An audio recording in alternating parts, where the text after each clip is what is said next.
하나님의 자녀들로서 너희는 이 세대, 이 세상의 문화, 가치관, 그들이 추구하는 방향, 그 모든 것들을 본받지 말라고 얘기합니다. 그러면서 오직 마음을 새롭게 함으로 변화를 받아라. 그러니까 하나님의 뜻을 분별하며 살기 위해서는 먼저 전제 조건이 우리의 심령, 우리의 마음이 늘 새롭게 돼야 됩니다. 왜냐하면 우리 인간의 중심 자체가 마음이기 때문에 마음이 새롭게 변화를 받아야, 그래야 하나님의 뜻을 분별하고 하나님 뜻대로 살아갈 수 있게 되는 것이죠. 우리가 은혜를 받으면 우리의 영혼이 어떻게 변화되죠? 은혜를 많이 받으면, 그러면 하나님에 대해서 아주 선명해집니다. 또렷해져요. 그래서 하나님이 지금 살아계시고, 또한 그 하나님께서 나를 사랑하시고, 또한 하나님께서 내 삶을 이끄시고 인도하신다는 이 분명한 확신이, 은혜 받으면 이런 영적인 감각이 생기거든요. 그러면서 어떤 점에 변화가 생기냐면, 하나님에 대해서, 또 진리에 대해서 아주 궁금해집니다. 하나님에 대해서. 그래서 하나님께서 나에게 원하시는 뜻이 무엇일까? 은혜 받지 못하거나 거듭나지 못했을 때는 항상 내 중심이에요.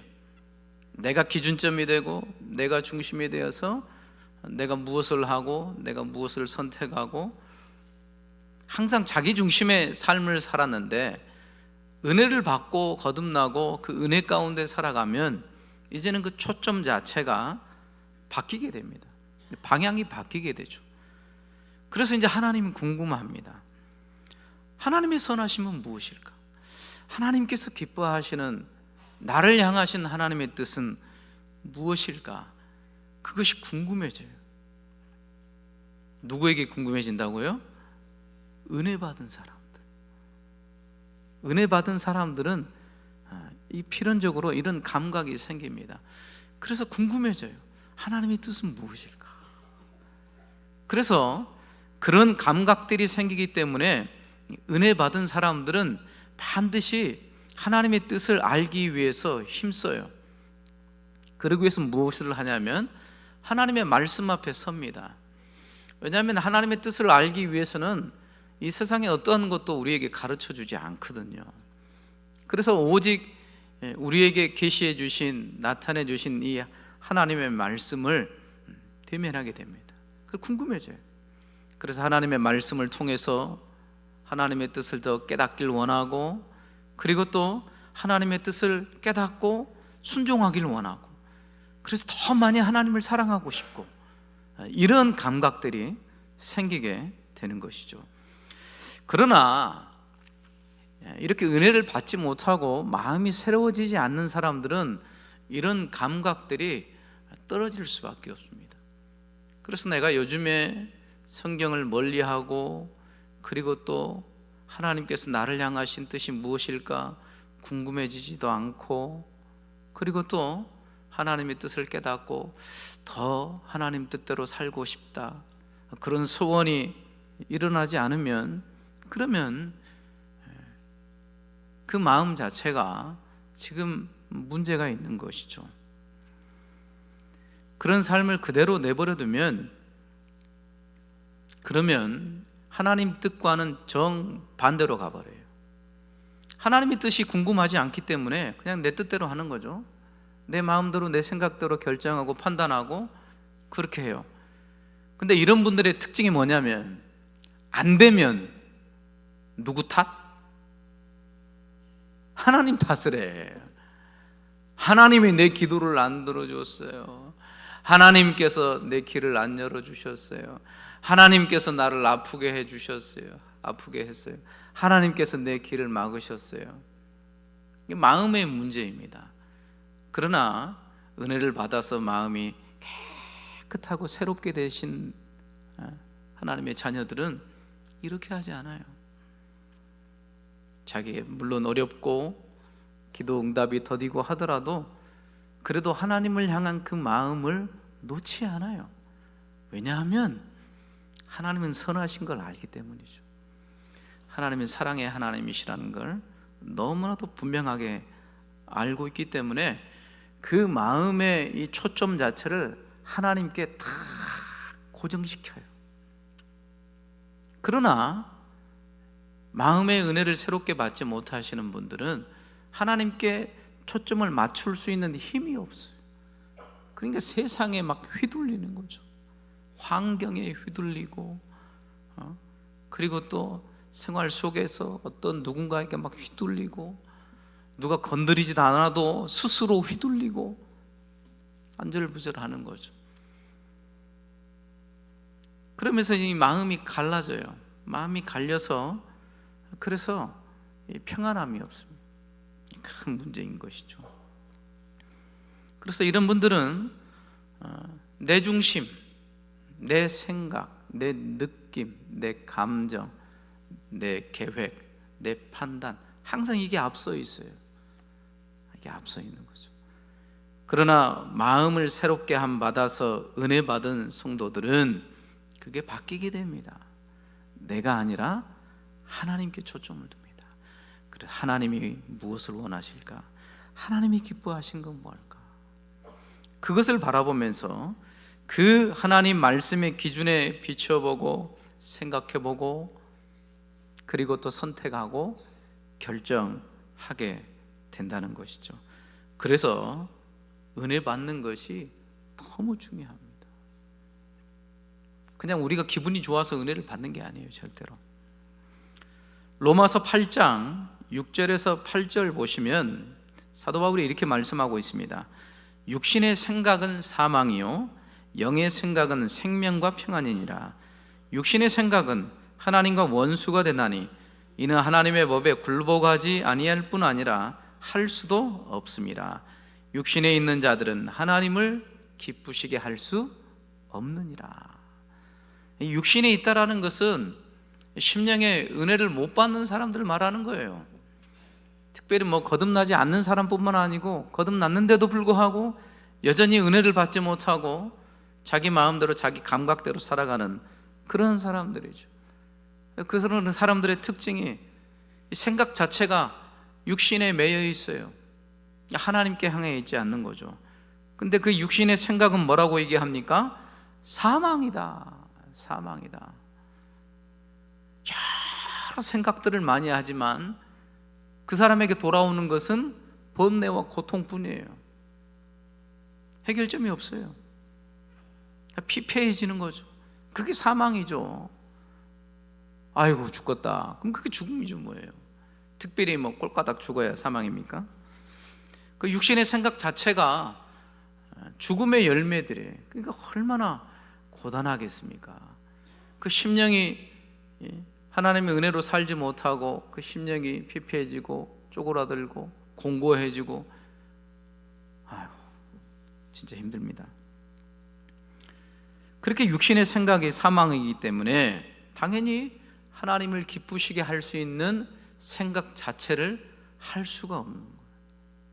그렇기 때문에 어떻게 해서든지 우리의 마음을 새롭게 변화받을 수 있는 그 은혜의 자리에 있어야 된다는 겁니다. 그러면 이 자리에 있는다고 다 은혜 받습니까? 아멘이 안 나오네요. 그래도 여러분들은 이 정도는 아멘 할 줄 알았는데, 이 예배 자리, 하나님을 높이는 예배 자리에 이렇게 나오면 은혜 받나요? 감사합니다. 그래도 받죠. 하나님 신실하신데 정말 온 마음 다해서 하나님을 예배하고 하나님을 높이고 하나님을 찬양하고 우리의 마음속에서부터 하나님을 향한 사랑으로 다 높여드리는데 어떻게 하나님께서 우리를 안 만나십니까? 은혜의 자리에서 은혜 받는 건 어찌 보면 너무 당연하죠. 하나님께서 은혜를 베푸십니다. 은혜를 베푸시면 우리의 생각과 마음에서부터 이 공고해지고 그리고 또 육신적인 이런 이 세상으로부터 찌들어버렸던 이 죄악된 것들이 은혜를 받으면 깨끗이 씻겨 나가요. 그러니까 신자들은 이게 항상 반복돼야 돼요. 항상. 물론 예배 자리에 있어서 당연히 은혜를 받아야 되고, 여러분들이 개인적인 큐티 자리나 또한 어떤 자리에 있든지 간에 하나님을 다 망했을 때 하나님께서 주시는 새 힘이 있는 거예요. 그렇게 은혜를 받고 마음이 새롭게 함으로 변화를 받아야 생각을 할 수 있습니다. 하나님이 원하시는 뜻을 쫓아갈 수 있는 거예요. 그러나 은혜 받지 못하면 계속 정반대로 가게 되는 것이죠. 그러면 육신의 삶 외에는 다른 삶을 기대할 수 없습니다. 어떻게 그러면 하나님 뜻대로 살아갈 수 있겠습니까? 살 수가 없는 것이죠. 그러므로 은혜 받는 것이 가장 중요합니다. 여러 가지 일하고 무엇을 하는 것도 중요하지만 은혜 받는 자리에서 하나님을 깊이 만나는 것, 이것이 성도들에게 가장 최우선 과제입니다. 그래서 오늘 여러분들이 모두 다 말씀을 통해서 은혜 받고 마음이 새롭게 함으로 변화를 받으시기 바랍니다. 그리고 두 번째는, 이제는 하나님 뜻대로 이제 분별하며 은혜 받는 사람들이 살 수 있는데요, 두 번째는 믿음의 분량대로 지혜롭게 생각할 수 있다는 것입니다. 우리 함께 따라 할까요? 믿음의 분량대로 지혜롭게 생각하며 삽시다. 지금 생각이 많이 나옵니다. 생각. 여러분 생각 많이 하시죠? 어떤 연구원이 사람이 하루에 어느 정도 얼마나 생각을 하고 살까 연구를 했답니다. 별걸 다 연구를 하죠. 연구를 했는데 10만 번 이상이 생각이 왔다 합니다. 그러니까 우리가 생각하는 것은 믿음의 생각도 있지만, 그러나 보고 듣고 행하는 모든 것들이 다 거룩하진 않잖아요. 이 세상 속에 살면서 보고 듣고 행하는 그런 감각을 통해서 오는 것들이 좋은 생각도 있지만 안 좋은 생각들, 나쁜 생각들, 악한 생각들도 계속 들락날락 하는 거예요. 그런 것들이. 근데 이것을 그대로 내버려 두면 그러면 당연히 어떻게 되겠습니까? 당연히 안 좋은 생각들이 우리의 이 마음 안에 착상을 해요. 눌러 앉아요. 이런 것들이. 그래서 한 번이고 두 번이고 그게 눌러 앉아지면, 그러면 쉽게 말하면 거기다 집을 지어요. 우리의 이 마음의 틀 안에 집을 지어요. 악한 생각에 집을 짓는다고요. 그러면 그게 잘 이제 무너지지 않습니다. 그 집에서, 그 집 안에 악한 생각들은 더 계속 거기에 붙는 거죠. 그러면 우리의 이 마음의 틀 안에서 이게 탁 굳어져 버려요. 그러니까 왜 나는 이렇게 부정적인 생각을 시도 때도 없이 할까? 그런 분들은 이미 마음의 틀 안에서 굳어버린 거예요. 그게 굳어버린 거예요. 그러니까 생각들은 이렇게 딱 가더라도 이러한 것들이 하나님 보셨을 때 이거는 악한 생각이고 하나님이 기뻐하지 않는 생각들을 내가 하고 있네? 그러면 이런 것들을 어떻게 해야 됩니까? 이건 부정해야죠. 이거는 안 되지. 내가 어떻게 하나님 자녀로서 이런 나쁜 생각들을 내가 하고 있지? 그러면서 얼른 털어버려야 돼요. 근데 이런 것들을 안 해요. 안 하고 가만히 내버려 둡니다. 나쁜 생각이 오든 말든 그대로 내버려 둬요. 그러면 당연히 그런 안 좋고 또 죄악된 생각들이 쌓이게 되는 것이죠. 그러면 이제 하나님 뜻대로 생각한다는 것은 거의 물 건너간 거죠. 그러면 육신의 삶을 살아갈 수밖에 없습니다. 그렇기 때문에 은혜 받은 사람들은 생각이 또렷해져요. 생각이. 왜냐하면 진리의 말씀은 빛이거든요. 분명하거든요. 그래서 옳고 그름이 무엇인지를 하나님의 진리의 말씀을 통해 은혜를 받으면 그것이 아주 또렷해져요. 하나님의 뜻은 모호하지 않습니다. 우리가 이제 문제가 있는 거죠. 영적인 어두움 때문에. 그러나 하나님의 진리의 말씀이 들어와서 그 말씀을 잘 받아서 은혜 받으면 생각이 또렷해져서, 그래서 하나님께서 무엇을 기뻐하시는지, 내 삶을 통해서 하나님께서 어떤 것으로 인도할 것인지 이것을 분명하게 알아요.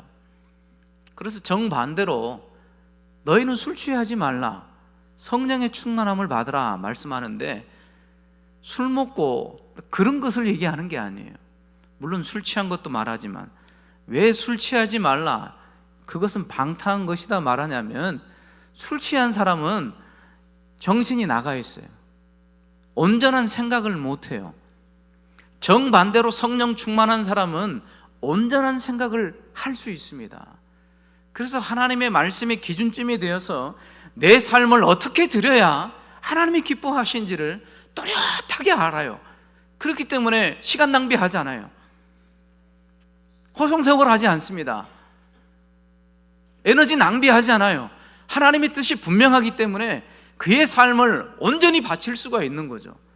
그러나 술 취한 사람은 생각이 흐리멍텅해요. 그래서 무엇이 옳고 그른지, 어떤 것이 진리인지 몰라요. 그러니 어떻게 살아갈 수 있겠습니까? 그러니까 하나님의 자녀들은 하나님 뜻대로 살기 위해서 믿음의 분량대로 지혜롭게 생각하며 살아야 된다는 거죠. 그래서 최고의 이 생각하는 사람들은 그리스도인들이에요. 여러분들입니다. 그러니까 예배당 오실 때 생각을 끄고 오시면 안 돼요. 큰일 나요. 아무 생각 없이 오셔가지고 가만히 있다가 아무 생각 없이 집에 가셔버리면 그건 그리스도인이 아닙니다. 사실은 생각이 또렷해야 돼요. 그래서 진리의 말씀을 들으면서 우리 안에 있는 이 생각들이 계속 활발하게 움직여야 돼요. 정말 저 말씀이 하나님의 말씀인가? 저 하나님이 정말 하나님의 말씀이라면 내가 이 하나님의 말씀 앞에서 이제는 내 삶을 어떻게 드려야 되지? 이게 생각이 될 수밖에 없거든요. 그래야 자기의 마음을 드리고 삶을 드리고 자기의 모든 것을 드릴 수가 있게 되는 것이죠. 우리 12장 3절 말씀을 우리 함께 읽겠습니다. 12장 3절입니다. 시작.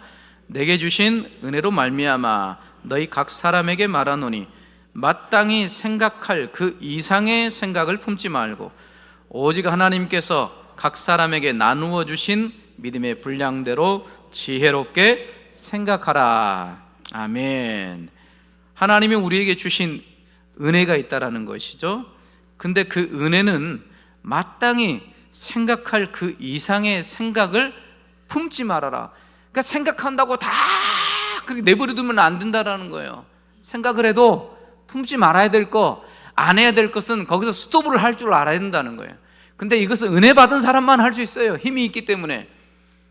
계속 은혜를 못 받고 영적으로 침체되고 어두운 사람들은 이걸 못해요. 그냥 넘어서 버려요. 그냥 하나님 모실 때 이건 분명히 아닌데 이것을 넘어서 버려요. 자기 마음대로 생각해 버리는 거죠. 그러니 그의 삶이 흐트러질 수밖에 없고 하나님 뜻대로 살아가는 삶은 있을 수가 없는 것이죠. 마땅히 생각할 그 이상의 생각을 품지 않는 삶이 바로 우리의 삶입니다. 우리의 생각도 하나님 뜻대로 해야 되는 거예요. 우리 마음대로 해서는 안 된다는 거죠. 생각의 기준점을 하나님께 두라는 것입니다. 만약에 마땅히 생각할 그 이상의 생각을 품지 말아야 되는데 그것을 넘어서면 그것은 교만이죠. 교만이에요. 교만. 우리를 스스로 높게 생각하는 거예요.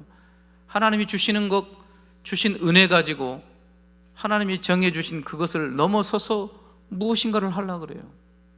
그게 교만한 행동 아니겠습니까? 그러므로 내 것인 모두 다 하나님 주신 은혜임을 알고 그렇게 하나님 앞에 서야 되는 것이죠. 특별히 하나님의 말씀을 읽고 또 우리가 그리스도인으로 살아갈 때 어려운 부분들이 있습니다. 사실은 믿음의 사람들이지만 우리는 다 모릅니다. 하나님을 아는 지식으로 우리가 구원받지만 하나님을 다 알았다고 할 수는 없어요. 알아가는 거죠. 죽는 순간까지 알아가고 어느 누구도 다 안다고 말할 수가 없습니다. 그런데도 불구하고 하나님 믿고 살아가다 보면 이해되지 않는 부분들이 있거든요. 어려운 부분들이 있습니다.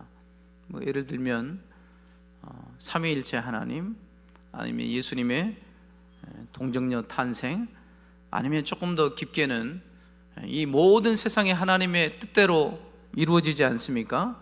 하나님의 주권을 얘기하는데 참새 한 마리 떨어지는 것도 하나님의 허락 없이는 안 되는 거죠. 이게 하나님의 주권이거든요. 하나님의 다스림. 그러면서도 한편에는 인간의 책임을 얘기해요. 하나님이 인간에게 자유의지를 줬으니까 네가 책임 있게 행동해야 된다. 어떻게 보면 조화가 안 돼요. 사실은 하나님 뜻대로 다 된다고 하는데 또 한편에서는 인간이 자유의지를 줬으니까 네가 책임이 있다, 이렇게 얘기하거든요. 그래서 수많은 사람들이 이런 걸 막 조화를 시키려고 그래요. 근데 이게 어려워요. 사실은 어려운 부분들이 있어요. 성경을 읽을 때도 정말 쉬운 부분이 있지만 어려운 부분들이 있어요. 근데 어려운 부분들 막 억지로 풀려고 그래요. 그러다가 2단 되고 3단 되고 막 그러는 거죠. 이런 부분에 있어서 과연 그리스도인들이 어떻게 해야 될까? 그런 부분이 나오게 되면, 특별히 어려운 부분이 있으면 그런 부분에서는 굳이 어렵게 소화하려고 해서는 안 돼요. 그냥 거기서 스톱하는 거예요. 스톱하는 거예요. 그럼에도 불구하고 하나님을 신뢰하는 것이죠. 우리의 생각은 한계가 있습니다. 우리의 생각으로 하나님의 모든 것을 다 알려고 하면 머리 터져요. 근데 그렇게 막 하려고 그래요. 그렇게 하려고. 그래서 그런 부분들이 나오면 무엇을 배우게 되냐면 우리 어리석음을 배우는 거예요. 여전히 우리는 미련하구나, 여전히 우리는 부족하구나. 그러면서 하나님 앞에서 우리의 겸손을 배우는 거죠. 어려운 부분들은. 그러면 하나님께서 또 시간이 지나고 영적으로 또 성숙해지면 또 그때 또 깨닫게 해주세요. 그럼 또 깨달은 만큼 하나님을 알아가고 또 하나님을 사랑하게 되는 것이죠. 이렇게 어려운 부분에 있어서는 겸손을 배워가면서 하는 거예요.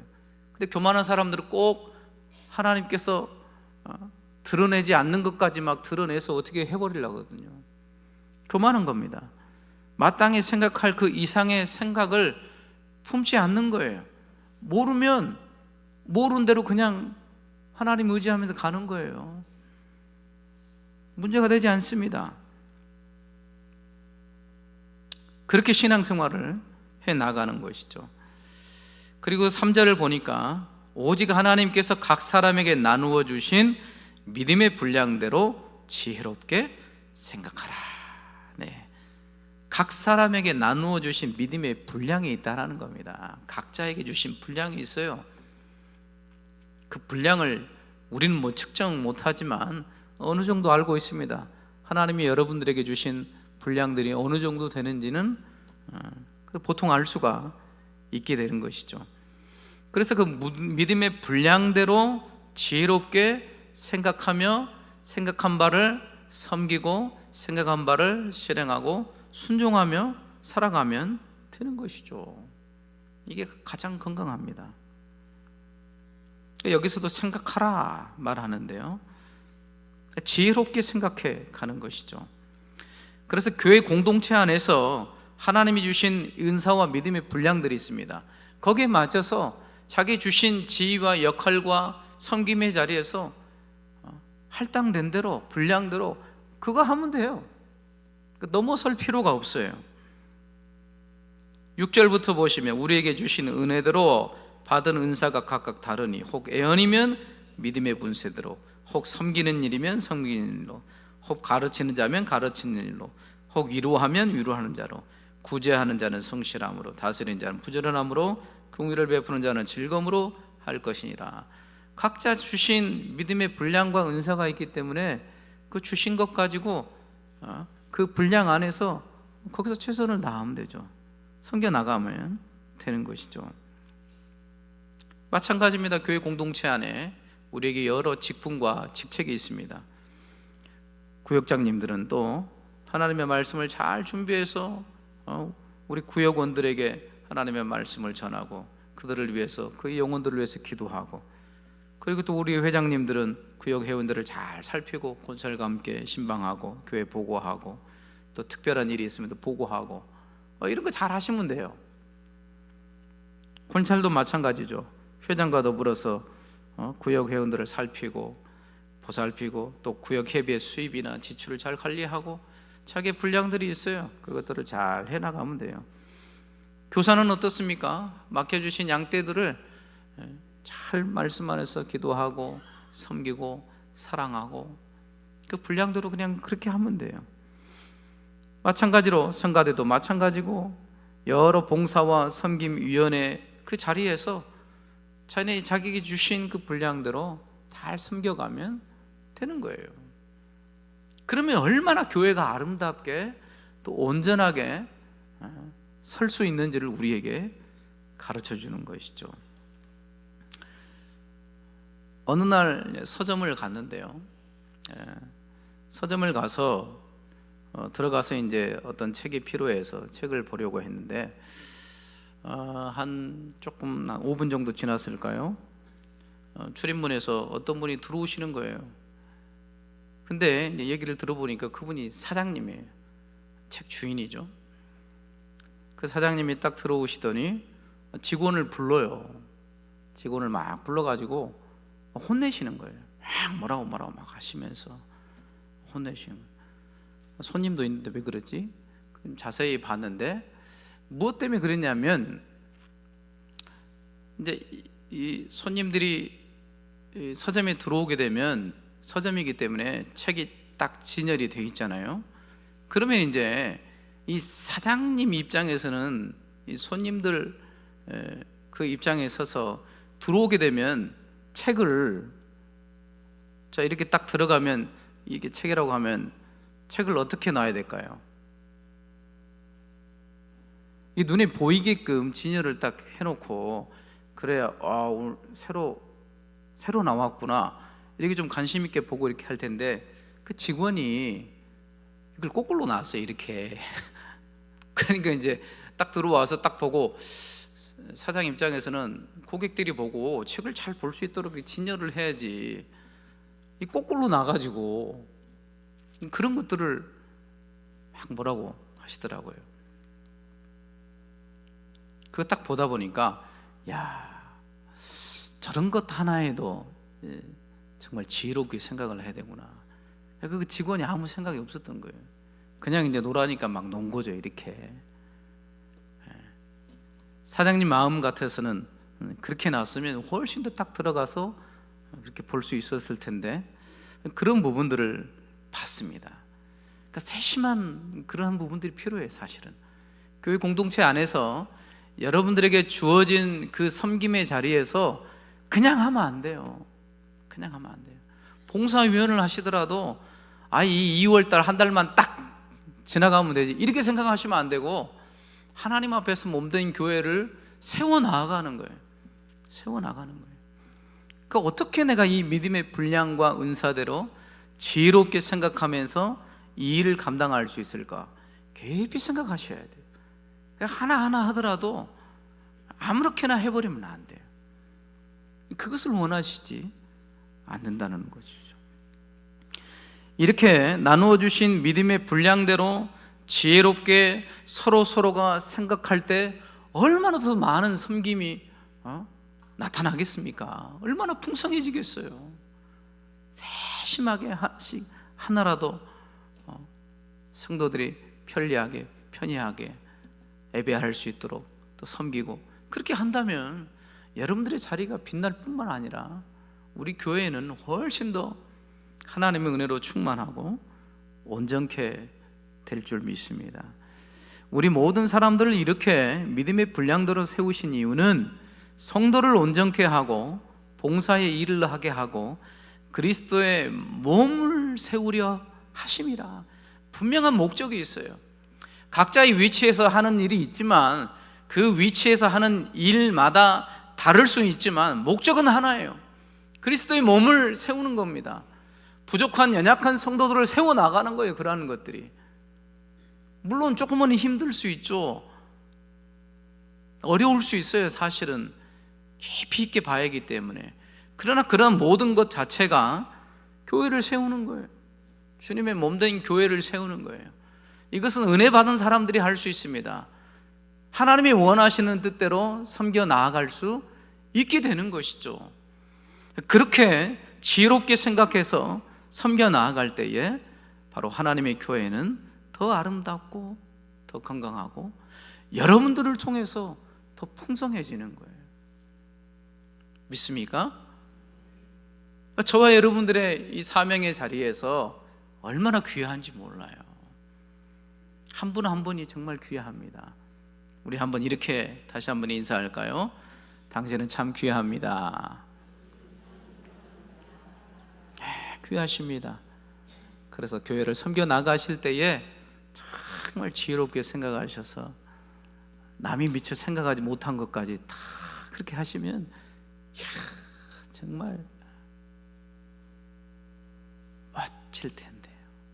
우리 주님께서 이것을 원하시는 것을 여러분들이 믿으시고 최선을 다해서 먼저 은혜 받고 새롭게 함 받아서 하나님이 원하시는 지혜, 생각과 삶으로 우리가 섬겨 나갈 때에 우리 교회가 더 아름답고 더 건강하고 또 하나님의 영광 돌리는 복된 교회가 될 줄 믿습니다. 기도하겠습니다.